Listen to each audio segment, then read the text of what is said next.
আজকে সকালে অনেক বাসন হয়েছিল, বাসনগুলো মাজলাম। এক গামলা জামা কাপড় হয়েছিল, কাচলাম।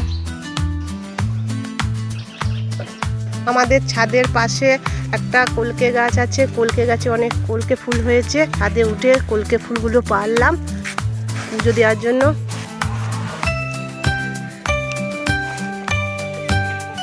রান্না বসিয়েছি, এখানে ভাত হচ্ছে, এখানে পটল ভাজা হচ্ছে, ডিমের কারি হবে, পটল আলুর রসা।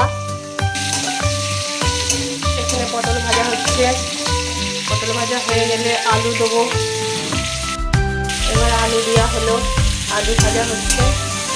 আলুটা ভাজা হয়ে গেলে এবার মশলা দেবো, আদা, জিরে, কাঁচা লঙ্কা আর টমেটোর একসঙ্গে বেটে রেখে দিয়েছি, যে মশলা বাটা আছে।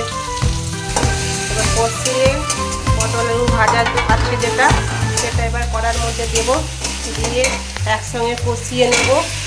এখানে গরম জল করে রেখেছি, এই যে গরম জল, সেটা দিয়ে ঢাকা দিয়ে দেবো। তা পটল আলুর তরকারিটা হয়ে যাবে। নামানোর সময় পুরো কষানো হয়েই গেছে, গরম জলটা ঢেলে দিলাম। এবার ঢাকা দিয়ে দেবো। এবার ডিম ভাজছি, নুন একটু হলুদ দিয়েছি, ডিমটা ভেজে তুলে নিয়েছি। এবার পেঁয়াজ দিয়ে দিলাম,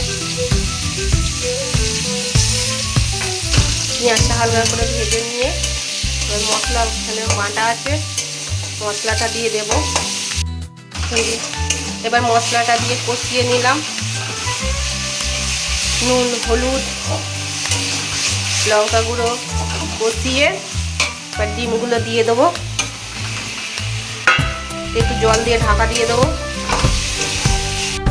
রেডি হয়ে গেছে ডিমের কারি।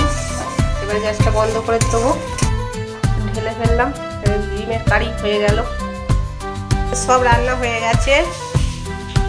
এই যে পটলের রসা, ডিমের কারি আর পটল ভাজা, আর এখানে ভাত, সব রেডি হয়ে গেছে।